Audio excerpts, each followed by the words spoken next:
It's a day of prayer and remembrance throughout the nation. Good afternoon, I'm Gonzalez. And I'm John Gilbert. We're continuing our coverage of the attack on America. If anything breaks nationally, we'll take you back to CBS News.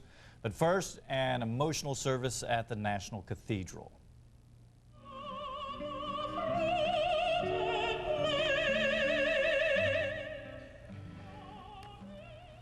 Tears in the eyes of our president as a woman sang "God Bless America" today. Hundreds gathered at the National Cathedral for today's Day of Remembrance. Religious leaders asked for courage and wisdom this morning as America mourned the victims. President Bush also vowed the nation will meet its responsibility to history in this crisis. War has been waged against us by stealth and deceit and murder. This nation is peaceful, but fierce when stirred to anger. This conflict was begun on the timing and terms of others. It will end in a way and at an hour of our choosing. Former Presidents Carter, Ford, Bush, and Clinton also attended today's service, as well as former Vice President Al Gore and Secretary of State Colin Powell. People across the world are remembering the victims of Tuesday's deadly terrorist attacks. In Paris, people paid their respects in the shadow of the Eiffel Tower. They listened in silence as the bells of the city's Notre Dame Cathedral tolled in memory of those who died. In London, a ceremony was held outside the U.S. Embassy. A crowd gathered in front of the statue of Franklin D. Roosevelt, which has become a focus for tributes to the dead in recent days.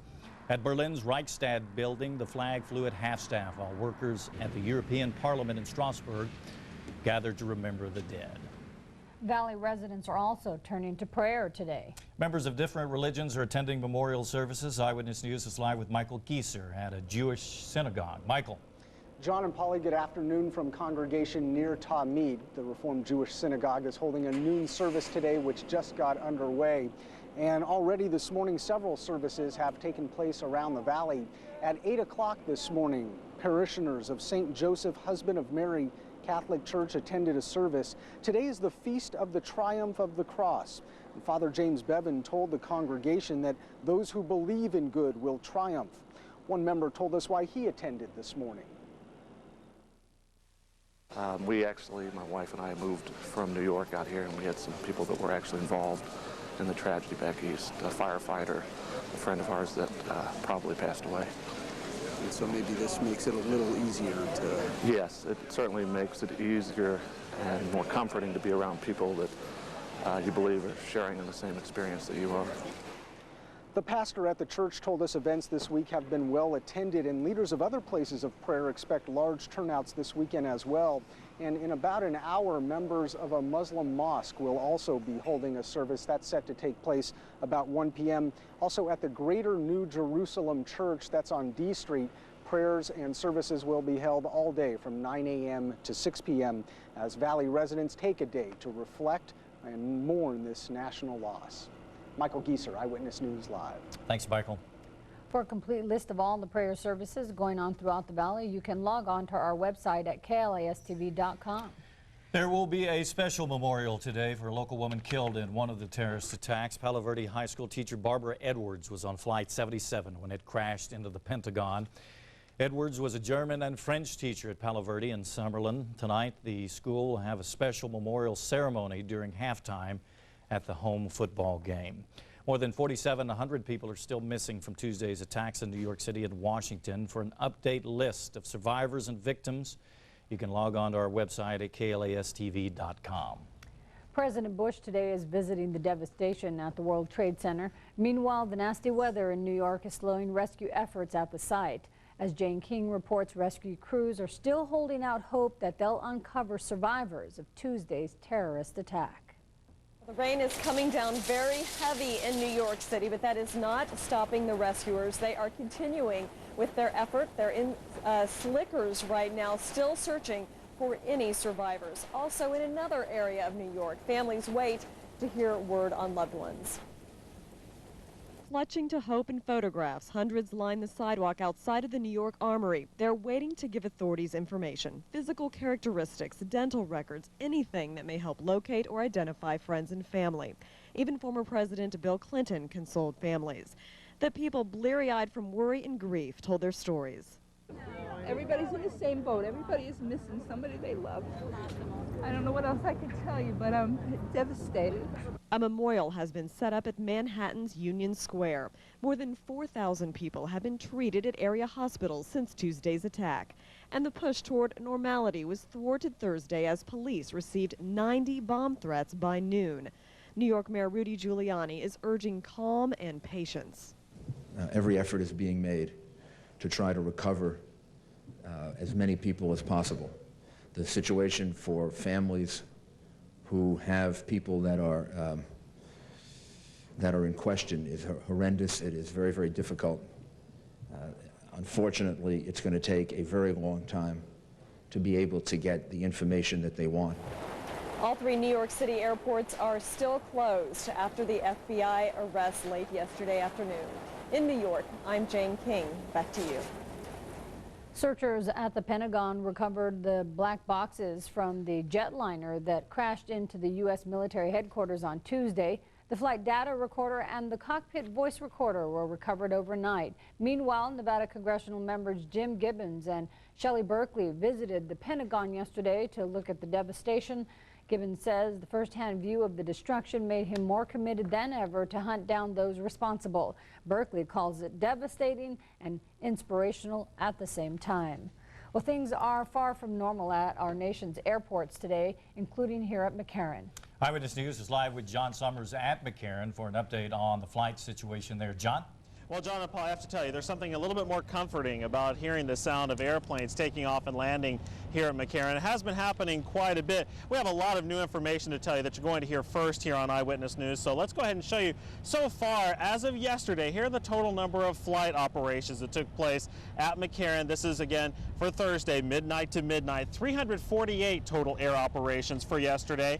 Of those, 85 were commercial flights with passengers. The majority, 222 to be exact, were ferry flights. That's basically shuttling empty airplane from one spot to another. 21 were military flights. That's not uncommon. That's standard operation here at McCarran.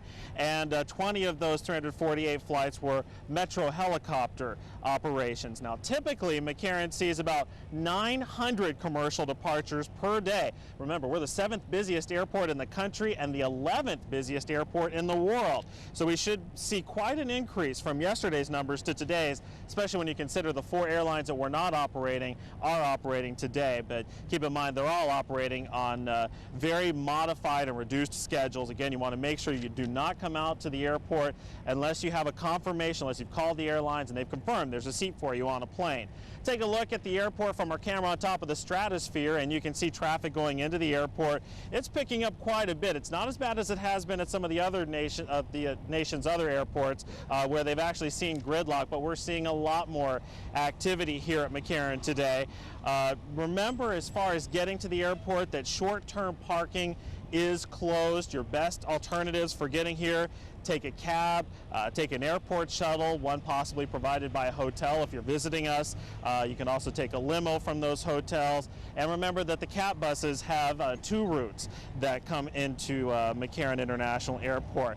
Now, as far as carry-on, McCarran International Airport is allowing carry-on, and that does include laptops and cell phones. You can take those on the planes, but you've got to keep in mind that individual airports have their own individual policies. Call your airline. It's quite possible you could go to another airport that has a policy different than ours, and that airport may actually have you check those items. So make sure you get that information from your airline. Again, you do need to make sure you call the airline before you come out to the airport. Only come out if there's actually a confirmed seat on a plane for you. Remember that diverted and canceled passengers have priority according to the FAA and the airlines. And just looking through some last-minute notes that we just took. Southwest Airlines apparently has the biggest crowds. They're McCarran's largest carriers. They've got more crowds than any other airline. We'll talk more about that in our next live report, and we'll also talk about some problems that we're running into at our drop-off curve. We'll have that coming up before the end of Eyewitness News Live at noon. John, Paulie? All right. We appreciate your updates, John. And once again, if you have plans to fly out of McCarran International, there are some things to remember. No curbside check-in will be allowed, and no check-ins will be allowed at places other than the airport, such as hotels and rental car companies. Everyone must have photo ID and documentation related to their flights. Travelers are also asked to leave friends and family at home because it will be crowded enough with just passengers. You can also keep tabs on your flight by checking McCarran's website. You can find a link to it on our site, KLAS-TV.com. The last 48 hours have been a nightmare for stranded travelers trying to return home, but now efforts are continuing to ensure that the mail makes it through as well. Eyewitness News reporter Carol Wilkinson has the latest. Thousands of travelers were left stranded when the nation's airlines were grounded. But there was an increased determination on the part of the nation's delivery services that the mail would make it through. We have seen a significant increase in our GPX services as well, especially since UPS and FedEx, some of their shipping has been grounded that's normally carried by airlines. Throughout the country, U.S. Postal Service workers are taking what the service calls extraordinary measures to keep the country's mail system going. At Federal Express, the company says it launched nearly 60 aircraft carrying mail and packages once the FAA lifted its suspension of air travel. And at UPS, air operations were expected to resume immediately, with nearly all of its backlog of next-day Air Express packages delivered by Friday.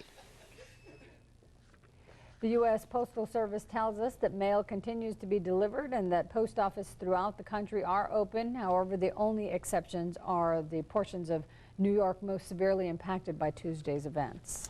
Some Arab and Muslim Americans in this country say they're feeling a backlash of the terrorist attacks in western Washington state. Fear of retribution against area Muslims is growing. In Linwood, a mosque was vandalized and splattered with paint. Several other mosques have also been threatened. Federal and local law enforcement insists violence directed against those who practice the Muslim faith will not be tolerated. There are also concerns right here in the valley among people of Middle Eastern descent. After several threatening phone calls to local Arab and Muslim communities, some Las Vegans fear violence and retaliation could happen here. News One's Dana Drake has that story. To get across that I'm just as American as anybody else, and I feel the same pain and sadness as they do. For many Arab and Muslim Americans, this national crisis has turned into personal attacks from their own neighbors. In Las Vegas, places of Islamic worship and education are receiving dozens of threatening phone calls. Some are in the line of vulgarities. A couple have been in the line of very violent threats of mutilation and so forth. So are Americans turning on some of their own because of their religion or origin? Local Muslim leaders Mustafa Yunus and Maria Catan took the issue to the airwaves with KXNT Radio's Alan Stock. And we are awake, and we are mad as hell. Some radio show callers were angry. Now I'm really pissed off. Some just had questions. Does the Quran justify the killing of infidels? If he's saying that the Quran says you can walk up, call a person an infidel, and kill him, no. And some callers confirmed the fears of many Arab and Muslim Americans. I personally think Arabs in general mostly don't like us, and eventually we might have to extradite Arabs just for being under suspicion. I'm not sure whether he even belongs to the human race. Yunus and Catan said they don't support but do understand the frustrations of those who follow Osama bin Laden. It is people who are frustrated, who are very tired of the type of thing that they have been going through on a day-to-day basis. I've yet to see on a national or local level Islamic leadership condemning this attack on our country. After hours on the air, these Muslim representatives who hoped to break down the misconceptions and ignorance about their people aren't sure they're really being heard. They should understand that our feelings are very similar to theirs, although we worship in a different way. Dana Drake, News One. On Monday, an Islamic elementary school opened in Green Valley. The school principal says they've also received threatening phone calls. The school has hired security officers to protect its staff and students, and at least one Las Vegas mosque has canceled this Sunday's religious school programs. The one thing that is uniting all of us, regardless of our race, our color, our culture, American flag. American flag. Back in the RJ special section, the AA section this morning. This morning, and you know, the flag is hard to find right now because so many people wanting to show their patriotism and their support for this country. But here, you can get it in the paper. Somebody said they've seen them on cars already, driving in this morning, that people to put them up on the cars. I went to the Walmart the other night, looked for a flag, they were out. Went to the Home Depot in my neighborhood, they were out. Went to the doctor's office this morning. The ladies there at Southwest Medical had one of these hanging up right behind them. Yeah, you know, the flag's only 3 colors, but it stands for all the religions, creeds, and colors here in this country, which is a beautiful thing. Let's talk about the weather. That's not a beautiful thing. And boy, that was a tough segue, huh? Yeah. Take a look outside. Take a look at this picture we've got for you. A little bit of a breeze blowing Old Glory around today. And stars and stripes flying proud here across the valley at this hour. That breeze is going to help us out a little bit. It's going to mix up the air somewhat so where we can get rid of some of this humidity. Did you wake up this morning, step outside and go, whoo, it is humid. It is sticky outside in the valley at this hour. Take a look at what we've got for you. 89 at Rancho, 95 at East Cary, 91 up at, or actually down over in downtown Henderson, 89 at West Trop, 67 now at Mount Charleston, 95 at Overton, 99 at Mesquite, and 96 at Laughlin. Check out some of the neighborhoods live in real time. Look at this, 37% humidity at North Buffalo with 91 degrees. Look at it, 91 degrees, 34% humidity at Antonello Elementary. Winds out of the east-southeast at about 3 to 5 miles an hour. North Jones, Doris Reed Elementary, 94 now. 31% humidity, 68 up on the mountain with 35% humidity. Here's a satellite picture. Let's get into it. We're seeing that southerly flow bringing in all this moisture right off the Baja, right on up into southern Nevada. And with an excessive amount of moisture in the air at this hour, we're looking at chance of showers and thunderstorms developing later today. It was a warm, muggy start to the morning. 76 at Overton, 68 at Searchlight, 74 at Prim. Started out at 73 at West Charleston, 71 at Summerlin, 72 up at Elkhorn, 73 at El Dorado, and 80 at East Cary. This is what it looks like on a national picture. Tropical storm Gabrielle has since slammed on the shore in portions of Florida. 6+ inches of rainfall not out of the question. We're starting to see a little relief from the rainfall in the New York City area here as high pressure builds in behind will push this moisture on off to the east, and what will be left of this will be pushed on out into the Atlantic because of the moving in high pressure system. As far as our portion goes, we'll see a return to high pressure, but it'll be a couple of days. We'll still be under a warm, moist flow. Saw a couple of scattered showers and thunderstorms over the mountains, and we will see these showers pop up throughout the day. Nothing on the radar right now, and then boom, you start to see it register and come on up. The regional view, look at this. This is just kind of increasing gradually right on up into southern Nevada. So, chance of rain not out of the question today. 85 at Cedar City, 85 at Reno, 84 Los Angeles, 98 in Phoenix. By today, we're going to go for a high of 96 officially, partly cloudy skies. There will be a chance of showers. Winds will be out of the south, 5 to 15 miles an hour. Tonight, that chance of showers continues with an overnight low of 71. Partly cloudy skies. The winds will be light. Better chance of rain tomorrow under mostly cloudy skies. High temperatures in the mid-90s tomorrow. And we'll see mid-90s again Sunday and Monday. Partly cloudy skies. Windy on Tuesday as the next system blows through here. But chance of rain later on this afternoon, tonight, through the day tomorrow. And then Sunday and Monday, okay days, 93, 95, partly cloudy, a little bit cooler, but windy on Tuesday, Wednesday, and Thursday. That's a quick look at the Vista forecast. Have a good day, everybody. Thanks, Mark. Las Vegans are being very generous when it comes to supporting victims of the terrorist attacks. Channel 8's Community Pride Victim Support Fund lines are open. This is a live picture of those phone lines. The numbers are on your screen. A look at how much you've given in just a moment.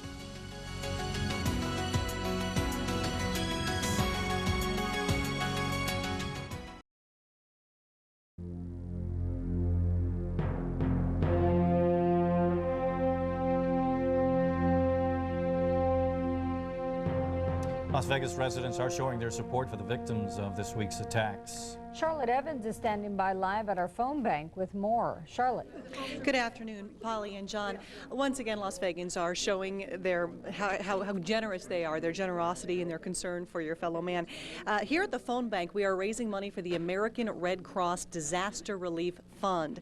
That fund is focusing all its efforts right now, understandably, on what's happening in New York and in Washington, D.C. So the money being donated here is going right to help those victims. Let me put some phone numbers out for you if you'd like to contribute. 792-0858, also 735-333-5858. 3291. And you can also contribute by going to KLAS-TV.com. Credit cards are a great way to do this over on the online. You can do it with a credit card or over the phone. It makes sure the money gets there as quickly as possible. We'd like to thank some folks who have really been generous. First off, the kids at Charles I. West Edison Junior Academy, of their own accord, just came up with $250. Also, we've gotten a check for more than $5,600 from the Las Vegas Academy of International Studies. Currently, right now, John and Polly, $241,000 have been raised for the Red Cross right here in the Las Vegas Valley. So Channel 8, the Community Pride Partners, and everyone involved in this effort wants to thank the community for your support. We really appreciate it. Charlotte, the phones are going to be open all day, right? All day. They might close at midnight. We will have more on that later. But again, they would open up early in the morning. So we'll let you know. But they will be answering these lines all day today. Wow, that's great. Thank you, Charlotte. Well, things are far from normal at our nation's airports today, including here in our valley at McCarran International. Flights are taking off and arriving. Eyewitness News reporter Jon Summers joins us live once again with an update on the situation at McCarran. John? Well, John and Polly, there's just so much new information to give you. One of the things we need to tell you about Southwest Airlines, which is McCarran's largest carrier, is having a lot of crowds at their ticket counters. So again, before you come out to the airport, whether really if you're with Southwest or any airline, you really do need to make sure you call and make sure that you have a confirmed seat on a flight today. We understand that there are some people actually coming out to the airport who may not have flights till sometime next week, maybe next Wednesday, but they want to talk to a person face to face to make sure that that flight's okay. They're trying to come out today to confirm those flights, and we're understanding that those are the people whose tempers are flaring as they try to make sure that they're all set up for their flights next week.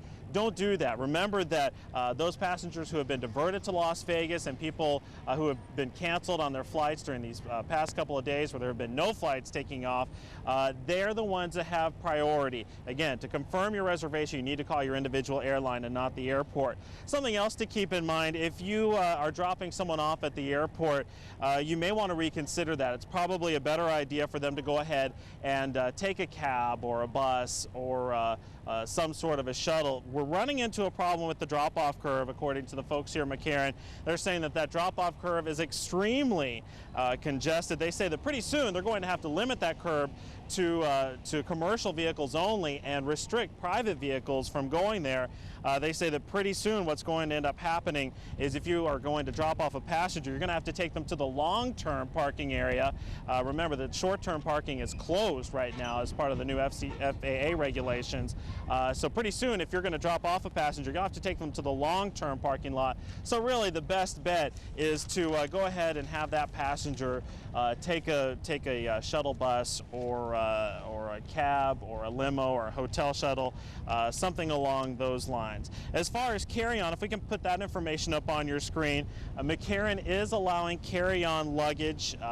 That it does, by the way, include laptops and cell phones. But one thing you need to keep in mind is that individual airports have their own individual policies. So again, you need to call your airline and find out what those airport policies are. What I'm saying is you may be departing McCarran that has this particular policy that says, yes, you can take carry-on, including laptop computers, but you may have a layover in another city that says, no, you can't have that on a plane, and they may force you to check that. So find out from your airline, John and Polly, what those policies are for every airport that you're going to be involved with. There's a lot of information. You can log on to our website at KLAS-TV.com for more information, or call your airline.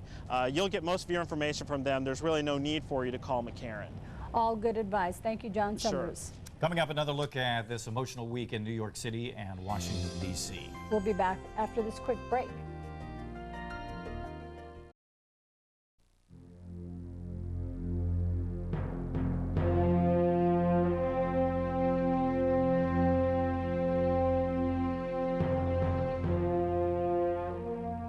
All of you folks in Southern Nevada have been showing your support for the victims of this week's attack.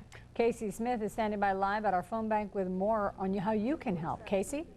John and Polly, I have some great news to report. Just about a minute ago, we surpassed $250,000. There's been $250,000 raised here, thanks to these generous volunteers and other volunteers that we've had throughout the morning. As you well know, John and Polly, we started this less than 24 hours ago, and with the help of these volunteers at the Channel 8 Victim Support Fund, we have raised at least $250,000, but we are not done.